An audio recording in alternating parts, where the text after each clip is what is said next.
Агенцијата за управување со земен имот нема да се откаже од продажбата на Славија, иако во моментов постапката е времено запрена. Директорот Фатон Асани тврди дека постапката за продажба не била избрзана, туку планска, бидејќи некогашниот гигант ги исполнува сите услови за стечај и со евентуалното прогласување државата би ги загубила парите од продажбата. Според Асани, агенцијата мора да ги продава имотот и акциите со кои располага и да го полни буџетот, а тоа е нотирано и во сите ревизорски извештаи. Па затоа, покрај Славија огласени на аукцијска продажба се уште 10 други компании.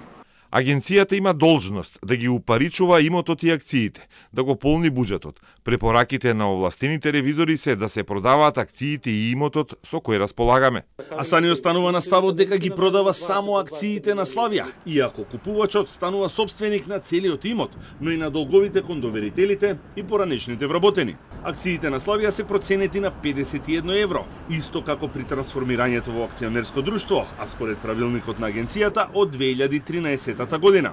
Асани е убеден дека на аукцијата би се постигнала далеку повисока сума од почетните 218.000 евра. Проценките на моменталната вредност и податоците за имотот со кој располага Славија ги има раководството, а не агенцијата, исто како и висината на долговите кон доверителите и 136 вработени. Според информациите на Телма, долгот кон поранешните вработени е 186.000 евра без законските банкарски камати од 1996 година, што значи дека е 10-кратно поголем, а кон доверителите е околу 3,5 милиони евра. Управната зграда и магазините на Славија според слободните проценки вредат околу 10 милиони евра, а во тек се постапки за легализација на имот. Славија во моментов има годишен приход од околу 800.000 евра исклучиво од кирии.